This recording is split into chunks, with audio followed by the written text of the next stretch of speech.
let's get ready to hop right into it, shall we? Oh, good old Scrock. So I think the first idea that I potentially want to experiment with here today, try out, is going in with a Minotaur of Ignis.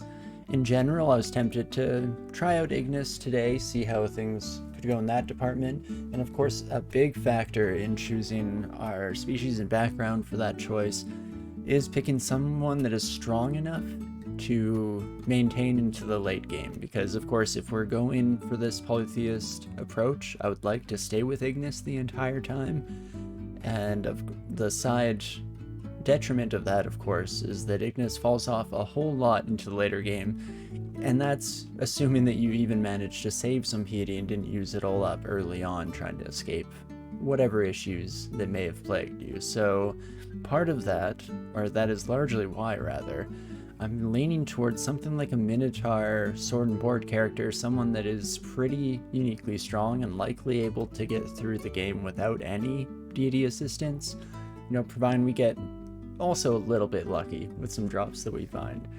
So with that in mind, let's try it out, shall we? We'll go in with the Cinder Acolyte. We'll have to hope that we find some heavy armor right away, because that's not something that we'll be starting out with. But I'm feeling an axe user. It's been a little bit since we had a nice classic straightforward character. And as for name, I was trying to think through the Rolodex of all kind of relevant mythological names and characters. All that's coming to mind is Theseus, but I'm pretty sure Theseus killed the Minotaur, so I guess in keeping with land prefixes, if we make you a Theseus, that's like anti-Theseus, right? I believe. So sure, let's go with that so that we don't spend forever just agonizing over what to name a character before heading in here. And as always, we'll do a little bit of the usual routine. I don't actually know if I'll bother keeping around fire magic. I mean, part of that is that we just have Scorch. And it's actually almost castable already. So, with that in mind, let's turn these off for now. Maybe we'll end up leaning towards that direction a little bit. We'll have to see how things go, but I think I appreciate that for our start here. And then, of course, all the usual startup routine, getting everything set up. And last but not least, let's dump that Morg file, grab that seed, just in case any of you lovely folks are playing along at home. I want to see how you fare in the same dungeon here. With all of that out of the way, I guess there's nothing to do but get to it. So let's do just that, shall we? Ooh, early enchanted boots, plus 2 pair of boots as well. Oh, no, don't keep equipping myself. Whoopsie daisies. Didn't realize we were being approached by a new friend there, my bad. But I can't imagine we'll have too much of a struggle in the very, very early game. I feel like if you're playing an Ignis character and you plan on abandoning Ignis, then it's actually oftentimes conducive on a weaker character start, because a big advantage that can be garnered from following Ignis is that their powers are extremely powerful early on, especially since you're starting out with all of them right away as you go into the dungeon. And as kind of briefly touched upon earlier, they will start to fall off at a certain stage in the game. So taking advantage of them at this point is generally the preferred approach. But of course, a little more complicated with our setup and our plan for today. Most namely, sticking with Ignis until the bitter end. Or hopefully the not so bitter end. Hopefully it's a pretty sweet end, if I'm being honest. Big part of that, of course, goes back to my personal headcanon, which is that if we're able to escape with the orb, it gives us the power to reinvigorate our lovely Cinder God. And so that's the plan here today. If a hobgoblin with a flail doesn't take us out first, that was a surprising amount of damage coming in from that son of a gun. And every once in a while, we'll just do another search for armor, because my brain can't pay enough attention to actually see it when we come across it.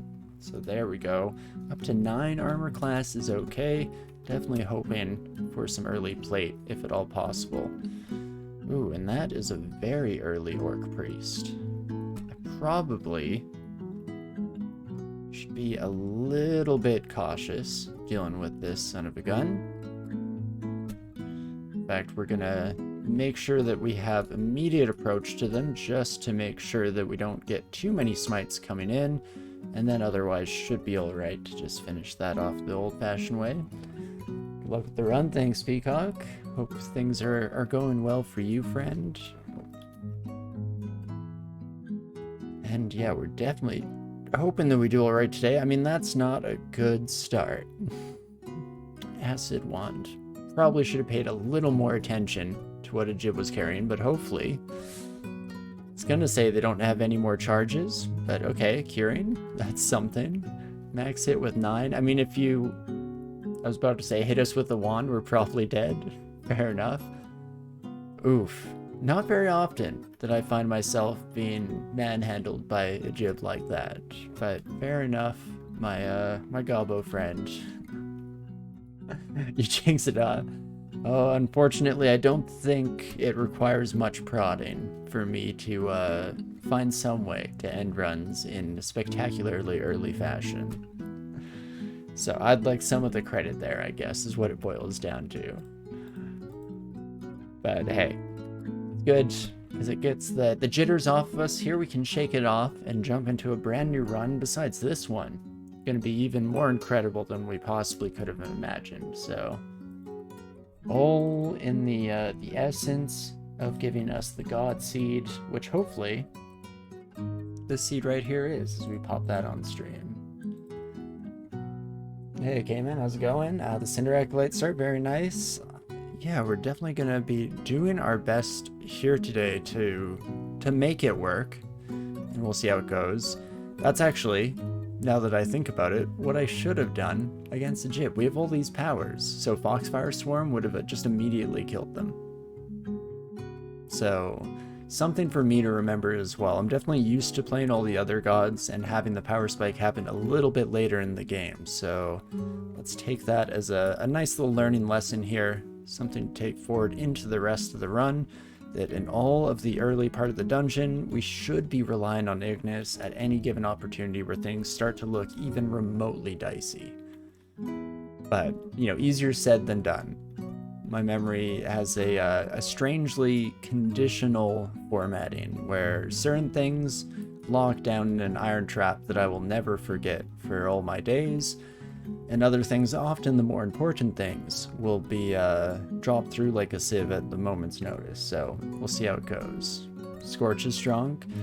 Yeah, you know, we're kind of leaning against it, largely due to the fact that I'm just going to be stacking up the heavier armor here, give us a bit more armor class in the early game, but maybe that's also part of my fault. Should I lean a bit more into the start and rely on the tools that are granted to us here?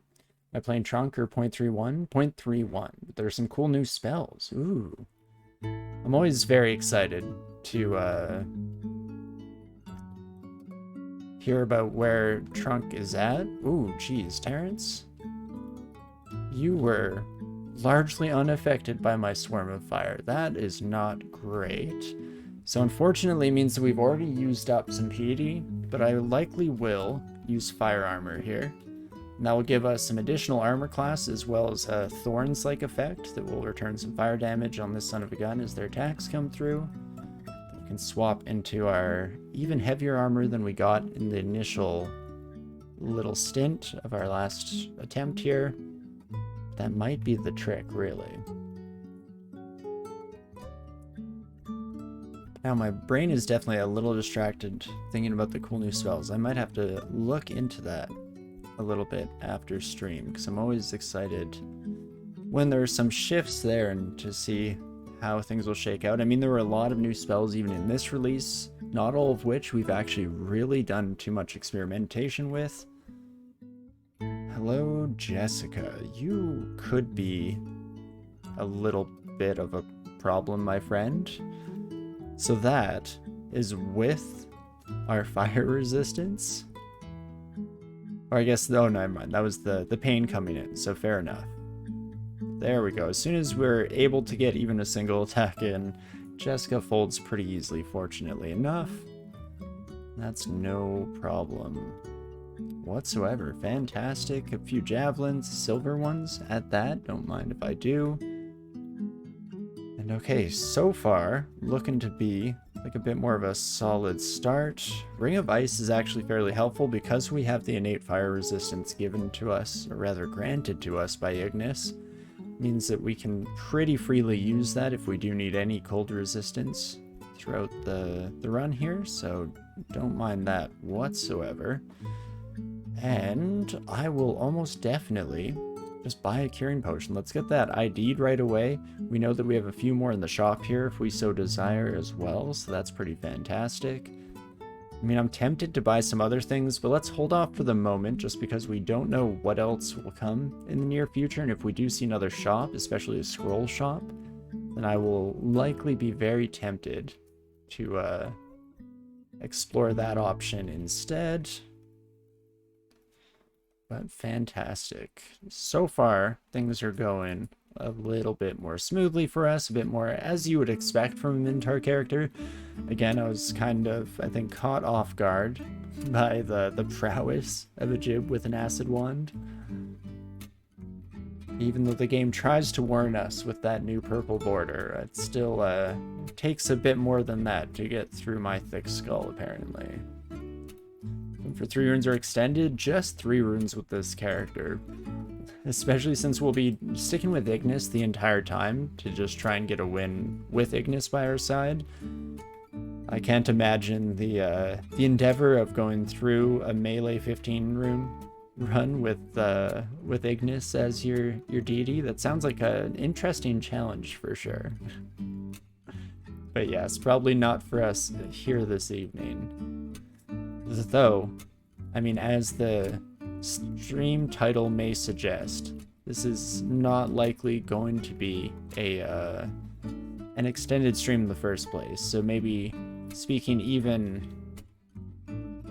remotely or subtly about the idea of a win this evening is not exactly a realistic endeavor from our perspective here today, but that's fine. You just ran a Null Cinder Acolyte into Jivia, and that was fun. Jivia is hilarious.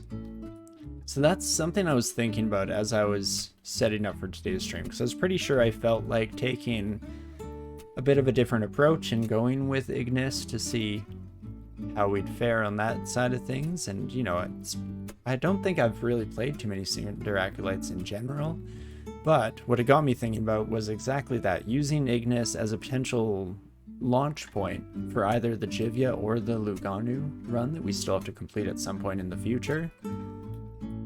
Because as a deity that is, at least in some part, kind of intended to be abandoned for the later stages in the game, Ignis has a pretty solid kit for worshipping, getting through the early game, and then promptly abandoning as you get a little further on. And, okay, Edmund is interesting. So this is where Fiery Armor is, in my very limited experience, generally a little bit better used proactively, getting the full effect of it, making sure that you are able to take the hits that are needed to respond with the fire damage. And so it's maybe not our best option. I'm tempted if we just want to bring in some flames here, and there should be enough room for them to squeak around. Okay, they do, again, just almost 0 damage. What's your AC like? Because I think that's a big part of it. Ah, you do have a flail of protection, so that could be a factor for sure. Of course, each of those flames has to do an armor class check, and so chances are decent that a strongly armored enemy is going to take little to no damage in that endeavor, which we definitely saw there. Oh me oh my. So if I kill Downer Devessa, then I'm guessing... Oh, maybe not. I was going to say, now I'm guessing that the other twin will follow us up since they're no longer bound to that floor by their other half, but apparently we can still kind of use the stairs to our advantage. Specifically, if that fight with Down had started to go horribly wrong, then I was very quickly gonna just get the heck out of Dodge, but that is fine by me, that it goes a little bit more smoothly. Fantastic.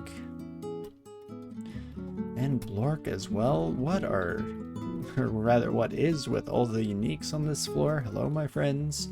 That makes 4 total. Which is definitely not usually what you expect to see. Hey, Rotil, how's it going? More spells. Indeed, I don't think we're using any here, but who's to say, really? And okie dokie, bit of confusion for our troubles, but able to take out the group of orcs there. Oh, we do still have an invisible friend somewhere. Hello? Fantastic. Just stumbling around confused, trying to blindly find that son of a gun. But 2 protection rings. So I guess our armor class is down to a pretty solid spot that I'm hoping we can be fairly comfortable with most of these encounters. Oh no, I'm gonna kill some innocents here. Never mind, we managed to just in time take out Pickle and not murder any of the poor souls, so fantastic. We don't have to throw away all of our morality quite yet. Can save that for a little later on in the journey. You know, around the 2nd act, the all hope is lost moment. That's when we can truly start doing questionable things in the name of the greater good. Oof. And both of you are going to come upstairs with me. I was hoping that they'd step in a way it was a little more conducive to us escaping, but that's fine. Maybe. He says extremely unconfidently. I mean, we can check out what this is. Potion of Heal Wounds. That's fantastic. You know what, my other friend, I'm actually going to just give myself a little bit of a refresher upstairs before saying hello to you. Fantastic. And not too bad. We're rolling through the levels here at a pretty prodigious pace. Love to see it. No pickles running the making of the stream. Not yet, at least. Except the one, of course. But that was deserved. That was a very evil pickle. Which I guess maybe all of them are. I don't know enough about pickles. But okie dokie. I should probably just ignore those folks. I don't exactly gain much out of killing them anyway, so it makes our life a little bit easier. And that should pretty much be D6. Holy. And just sprinting through it, I mean, it'll work out. For today being a shorter stream, if I can make some pretty solid progress and leave this run at a half-decent stage a little bit later on down the road, but we'll see. I'm trying not to get our hopes up too much, because who knows? Again, I've a strange magical ability to somehow throw away even the most successful looking of runs, so no promises. You know what, let's take these kiddos on a little bit of a hike. A +3 war axe. Don't mind if I do. Probably do need to raise our training level a little bit. Yeah, up to 16, but that is totally fine. In fact, we're already getting pretty dang close to that mark. That'll be a pretty nice increase in our power level. Excuse me? A fire dragon on D7? Oh me oh my. Well, probably should just say goodbye to our friend there for the time being, and let's hope that we find a different stairwell and that son of a gun isn't wandering around too much of the floor. I guess the one upside is that because we're following Ignis, we do have some fire resistance, but I feel like the physical damage alone coming in from claws and teeth is probably enough to give us some pause, as we definitely struggle a little bit there. Of course, the shaft saying is down a couple floors. Well, not ever really an ideal situation. It's not horrible in this context. I was hoping to skip the rest of that floor anyway, seeing as how the fire dragon was, again, just, you know, a little bit above our purview to deal with. And so this allows us to pretty freely do so. We'll have to drink some heal wounds here. Also engage in the fiery armor, which I probably should have done actually slightly earlier in the fight, but didn't think of that as an option that we should take. Let's rectify that here now, as we hopefully are just in the tail end. I'm at least optimistic that we'll be able to take care of this last enemy, but again, you never really know how the rolls are going to treat you and how it's going to go. Turns out we were pretty much correct there. Fantastic. Holy moly. Should actually do a quick double check on this pile. Was there anything there interesting to me? Regen and resist poison on a piece of armor? I would say that's pretty interesting. Of course, our AC decreases a little bit, but that is almost definitely worth the trouble here.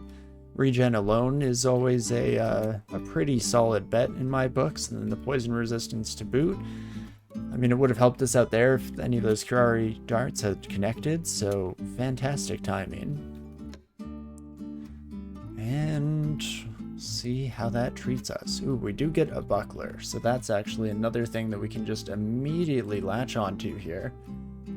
And let's do a little bit of priority shifting here, focus down shields to just give us enough training to effectively use the buckler. And we'll likely be, of course, transitioning into a kite shield at the very least as the game goes on.